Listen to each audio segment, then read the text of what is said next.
यह कहानी है उस आइंस्टाइन की जिसकी पॉजिटिव सोच ने दुनिया बदल डाली। सफलता प्राप्त करने का सबसे साधारण तरीका है एक बार और कोशिश करना। ऐसी सोच रखने वाले महान साइंटिस्ट थॉमस अल्वा एडिसन को आज कौन नहीं जानता। उन्होंने अपने पूरे जीवन में बहुत सारे इन्वेंशन किए हैं, जैसे बिजली का बल्ब, भाप से चलने वाली गाड़ी को बिजली से चलाना और ग्रामोफोन के आविष्कार भी एडिसन का ही देन है। लेकिन इतने सारे आविष्कार करना यह तो उनकी जिंदगी का बस एक पहलू है।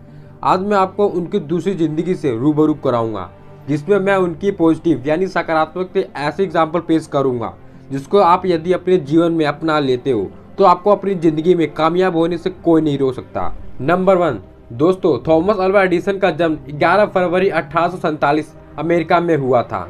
उनके पिता का नाम सैमुअल एडिसन और उनकी माता का नाम नैन्सी एलियट था और एडिसन अपने माता पिता संतानों में सबसे छोटे थे। जब एडिसन थोड़े बड़े हुए तो उनके माता पिता ने उनका एडमिशन स्कूल में करा दिया, लेकिन वो कुछ दिनों बाद स्कूल से शिकायतें आने लगी क्योंकि एडिसन अपने टीचर से इतने सवाल पर सवाल पूछा करते थे कि सभी तंग हो जाते थे और समझते थे कि यह शरारती और उदंत बच्चा है। यहाँ तक कि घर के बाहर के लोग उन्हें मंदबुद्धि बालक समझने लगे और घर पर उनकी बहुत शिकायतें आने लगी क्योंकि उनके सवाल कुछ इस तरह से होते थे कि यदि पक्षी हवा में उड़ सकता है तो आदमी क्यों नहीं उड़ सकता। नंबर 2, वह बचपन से ही काफी जिज्ञासु थे।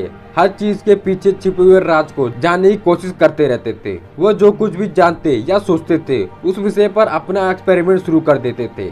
इस तरह के लोग उन्हें पागल और सनकी कहते थे, पर वह लोगों की परवाह किए बगैर अपने प्रयोग में जुटे रहते थे। और एक बार तो उनकी एक सोच ने लोगों को इतना हैरान कर दिया कि सभी लोगों को वास्तव में लगने लगा कि वह पागल है और सनकी भी, और अपने पागलपन में वह कुछ भी कर सकते थे। नंबर 3, एक दिन की बात है जब वह स्कूल से घर आए और अपनी माँ को एक कागज देकर कहा यह टीचर ने दिया है, और जब उसकी माँ ने देखा तो एक चिट्ठी थी।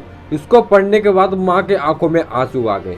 तो एडिसन ने अपनी माँ से पूछा कि इसमें क्या लिखा है, तो आंसू पोंछकर उसकी माँ ने कहा इसमें लिखा है कि आपका बेटा बहुत होशियार है, वह किसी जीनियस से कम नहीं। हमारा स्कूल लो लेवल का है और टीचर भी बहुत पढ़े लिखे नहीं है, इसलिए हम इसे नहीं पढ़ा सकते। उसे अब आप स्वयं शिक्षा दे। जिस समय एडिसन की एज 9 वर्ष की थी तब उनकी माँ ने उन्हें साइंस की एक बुक दी थी जिसमें बताया गया था कि रासायनिक विज्ञान ने कुछ एक्सपेरिमेंट को घर पर कैसे करे। तो फिर दोस्तों, एडिसन ने 10 वर्ष की उम्र में ही अपनी पहली एक्सपेरिमेंट लैब घर पर ही बना ली। परंतु कुछ दिनों बाद उनकी माँ ने किसी बात से नाराज होकर उनका सारा सामान बाहर फेंक दिया। इसके बाद अब एडिसन को अपनी नई एक्सपेरिमेंट लैब खोलने के लिए पैसे की सख्त जरूरत थी, इसलिए एडिसन ने रेल यात्री को टिकट और अखबार बेचना शुरू कर दिया। और अब एडिसन ने रेलगाड़ी के एक खाली डिब्बे में ही एक्सपेरिमेंट लैब बना ली थी। लेकिन जब वो 12 साल के थे तब एक एक्सपेरिमेंट करते समय उनके केमिकल नीचे गिर गए, जिसके चलते उस डिब्बे में आग लग गई। फिर आग तो बुझा दी गई, लेकिन वहाँ के गार्ड ने गुस्सा होकर एडिसन के कान पर एक जोरदार तमाचा मारा और उसे गाड़ी से उतार दिया।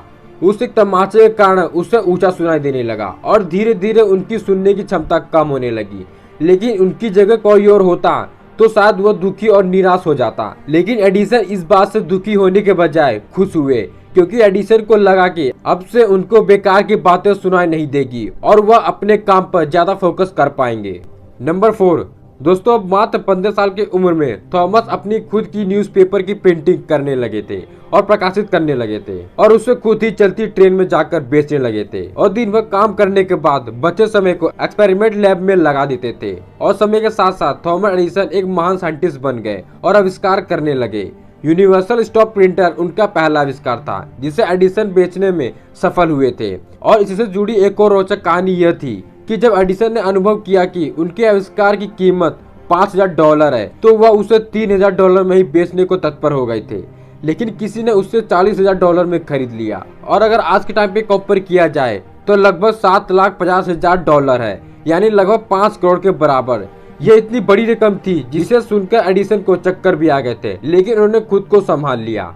नंबर 5 दोस्तों, अब उनकी कामयाबी का सफर शुरू हो चुका था। इसके बाद उन्होंने एक के बाद एक आविष्कार करना शुरू कर दिया और उनके किए गए आविष्कारों में सबसे बड़ा आविष्कार इलेक्ट्रिक बल्ब का था। लेकिन क्या कभी आपने सोचा है कि बल्ब कैसे बना होगा? शायद हमारे पास ऐसा सोचने का कोई वक्त नहीं होगा। लेकिन दोस्तों, बिजली का बल्ब बनाने में थॉमस अल्वा एडिसन ने 10,000 से भी अधिक बार असफलता प्राप्त की, लेकिन वह निराश नहीं हुए और अपनी कड़ी मेहनत और संघर्ष के दम पर लगभग 32 वर्ष की उम्र में उन्होंने बल्ब का आविष्कार किया।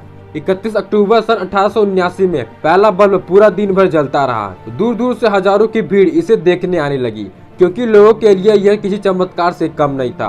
और दोस्तों, जब एडिसन से पूछा गया कि आप 10,000 अधिक बार असफल होने के बाद भी कैसे बिना हार माने काम करते रहे, तो इन्होंने कहा कि मैं असफल नहीं हुआ हूँ। मैंने 10,000 बार में ऐसे रास्ते ढूंढ निकाले जो काम नहीं आते, और जो वह गलत रास्ते हैं उनके इस पॉजिटिव थॉट्स ने मानव जाति के लिए एक मिसाल कायम कर दिया।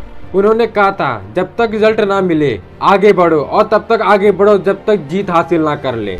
नंबर 6, जब एडिसन फुर्सत के समय अपनी पुरानी यादगार वस्तुओं को देख रहे थे, तभी उन्हें एक अलमारी के कोने में एक पुराना खत मिला। वह वही खत था जो बचपन में उन्हें उनके टीचर ने दिया था, और उनकी मां ने उस खत को पढ़कर एडिसन को सुनाया था। एडिसन ने जब उस खत को खोला और पढ़ने के बाद रोने लगे, क्योंकि उस खत में लिखा था कि आपका बच्चा मेंटल, मंदबुद्धि और कमजोर है, उसे अब स्कूल में कभी ना भेजे। यह पढ़कर एडिसन कई घंटों तक रोते रहे, और तब उन्होंने यह बात अपनी एक डायरी में लिखी कि एक महान मां ने एक मेंटली वीक बच्चे को उस सदी का सबसे ग्रेट साइंटिस्ट बना दिया। दोस्तों, यही होती है पॉजिटिव पेरेंट्स की रियल पावर। नंबर 7, महान साइंटिस्ट थॉमस अल्वा एडिसन ने 18 अक्टूबर 1931 को इस संसार से विदा लिया, और जाते जाते पूरी दुनिया को रोशन कर गए।